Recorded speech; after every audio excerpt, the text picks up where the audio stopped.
Hello guys, today I was thinking of doing like a economic guide, thinking about what goods to produce, what buildings you should be prioritizing in when you want to industrialize quickly and grow your economy the fastest. There's a lot of consideration, like what do I put on the top of my construction queue? Like what are my top 5 goods that I prioritize when I'm playing Victoria, especially in the early game, right? Because the early game is the most important. Victoria is a very snowbally game, so if you can optimize how do you use your very limited construction sector the best, and what goods should I and production chain should I be prioritizing to get that snowball rolling? That is very important. So, with that out of the way, let's move to our first good, which is coal. Coal is very important because coal is used in all of these production, like labor saving production method, right? So water tube boiler, rotary valve engine, steam donkeys, and so on, right? Uses coal and engines, right? Coal is also important for your steel mills, which is important for your tooling workshops, which is important for everything else, right? So it is very essential for you to have coal, and for the coal not to be super expensive, because that would impact the profitability of almost every other building.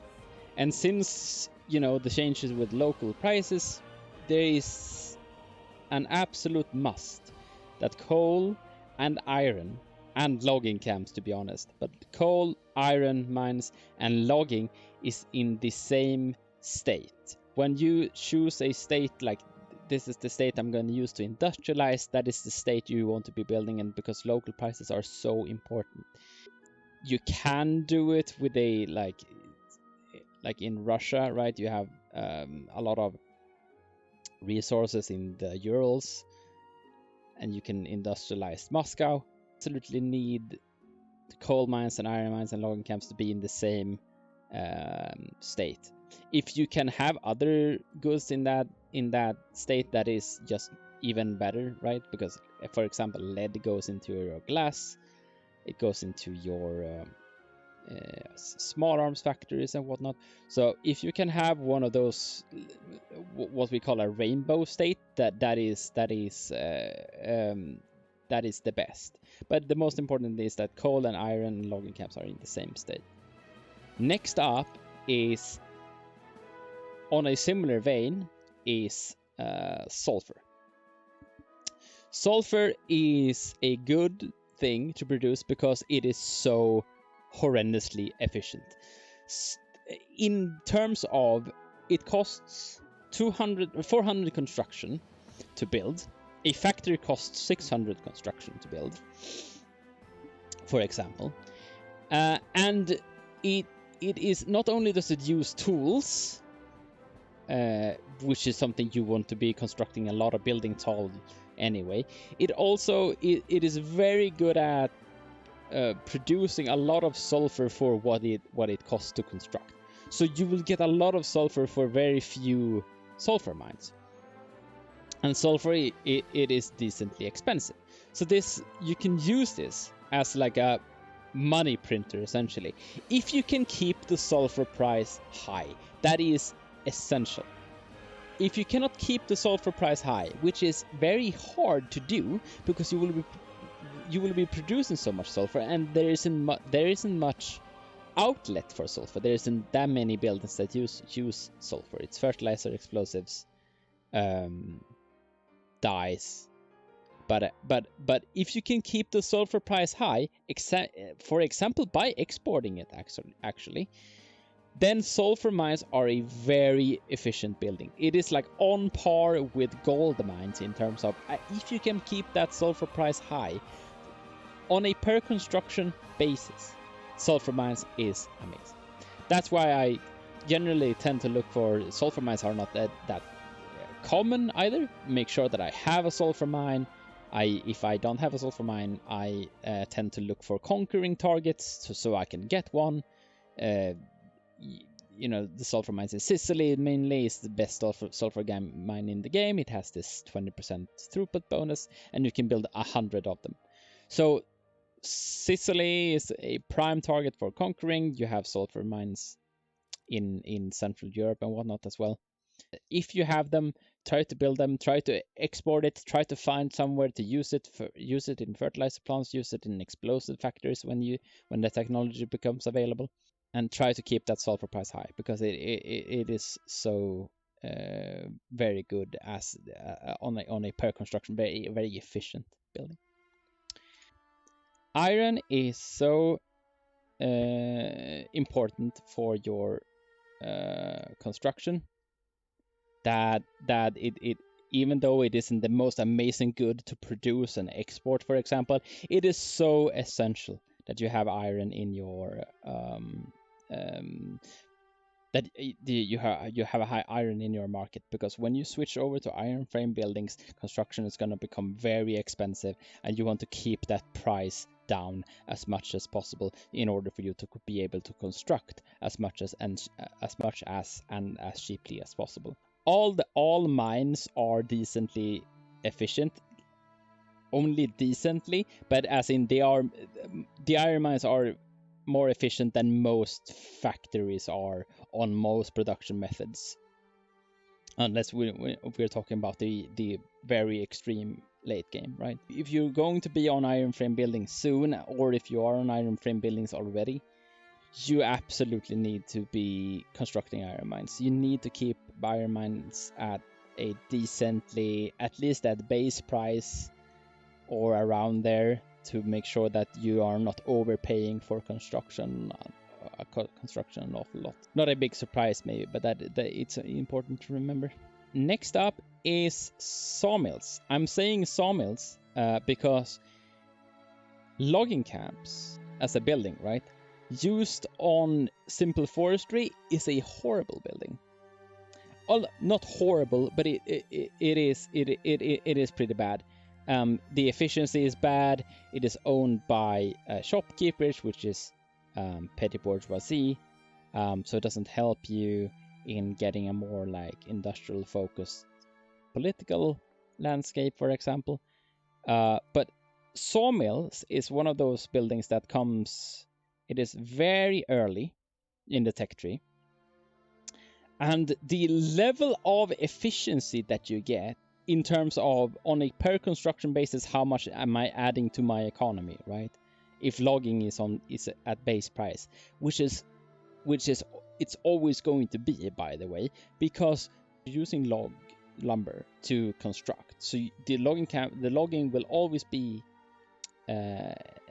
expensive. Unless you're playing like Russia, there isn't an awful lot of logging camps to be built. Almost no lumber camps that goes to 51 or higher anyway. It is very important to build it. It is very efficient to do so. It is, with the exception of gold mines, it is the quickest way of growing your standard of living.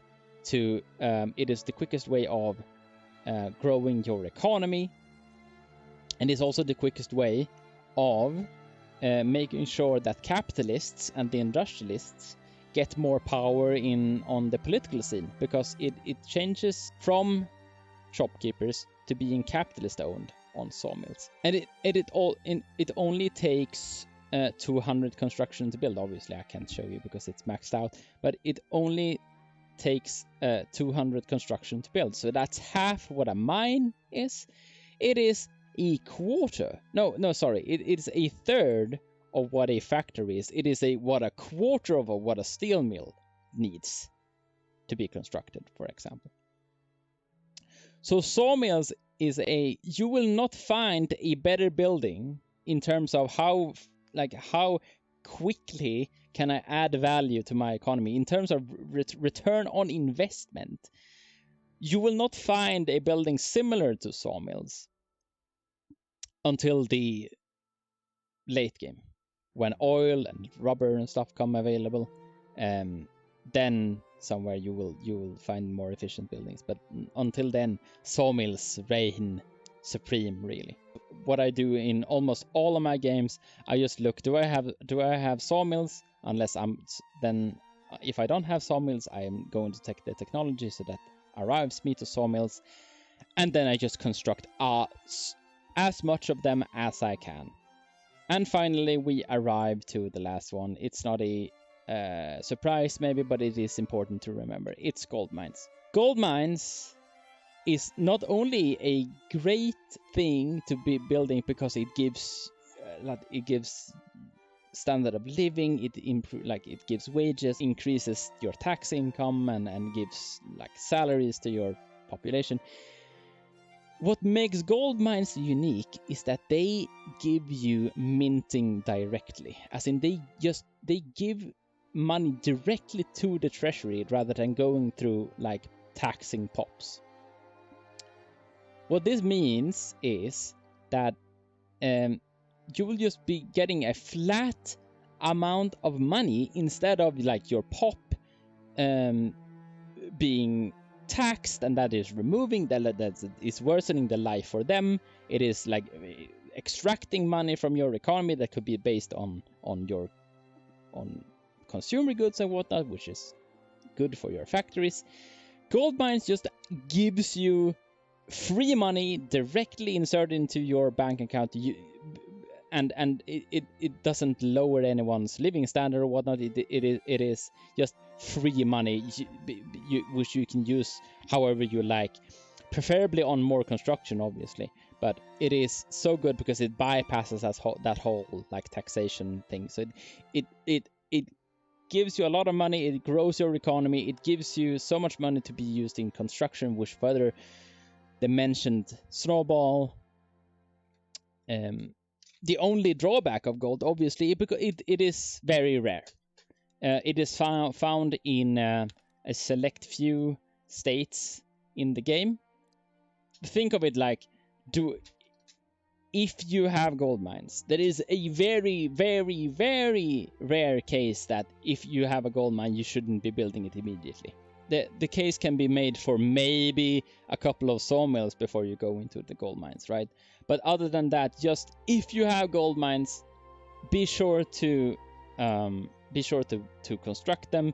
Be sure to use the best production methods in them as you can. Use dynamite in them.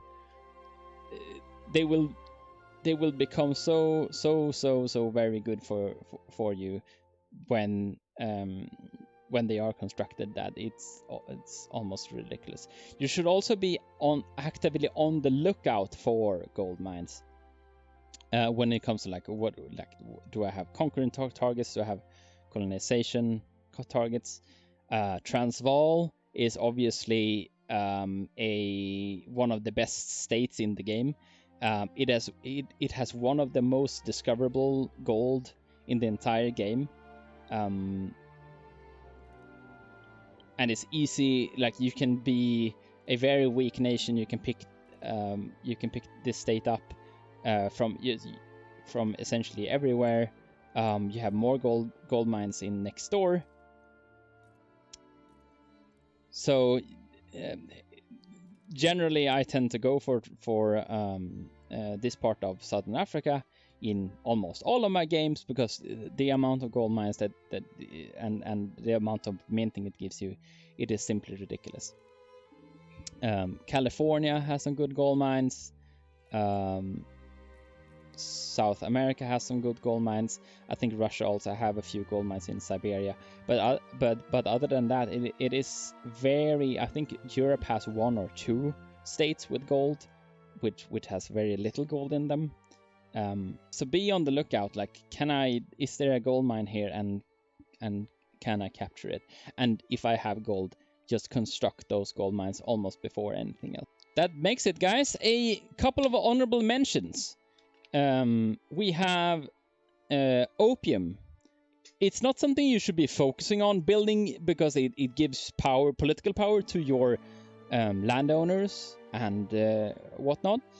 But Opium is such an efficient building, as the return on investment it is very, very, very, very high, especially if you have the technology that makes it that optimizes pump jacks, right? That gives automatic irrigation to plantations. Opium becomes absolutely amazing. It's not often that you have a lot of opium, and often the price of opium is depressed unless you're using it in your military. But if you have a lot of opium available to you, you can produce a lot of it, and you've run out of one of like the stable goods to build. Absolutely, you could be building an entire empire on just producing drugs for you and then exporting it, because it is one of the quickest way to grow your economy, even though it doesn't contribute to the investment pool as much. It gives your landowners more power, so it's not advisable to just rely on that completely, but you can absolutely do that. And one more honorable mention: tools, obviously extremely important. That's why I didn't include it in this list, because you essentially need tools for everything. But in the latest patch, tools got a new production method which uses rubber instead of wood. This is like decently late in the tech tree, but you can get this decently early, and like not only does it make tooling workshop efficient as a building, it also uses rubber. And rubber itself is also a very, very, very efficient building. So if you have a lot of Western Africa and stuff, you have a lot of rubber production, like you're gonna, when you hit that technology in particular, before that tooling workshop is like, okay, you hit that technology, so you can use this production method, and you have rubber plantations, which itself is a very efficient building. You're gonna have like this power couple of tooling workshops and efficient rubber plantations that is just gonna be printing money for you. So that is basically it, guys. I hope you enjoyed it. I'm sorry for all of the ramblings. Obviously, this economic stuff is very complicated, and it is very interesting. I hope it helped somewhat, at least.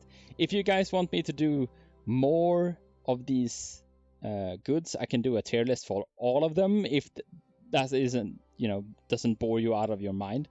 But if you want me to do it, write it in the comments, like the video, and I would consider it. All right, take care, guys, and goodbye. A shout out to Generalist Gaming, who provided the spreadsheet that has all the calculations of how efficient every building is in Victoria 3. Generalist makes some awesome Victoria 3 content. You can check out his channel here.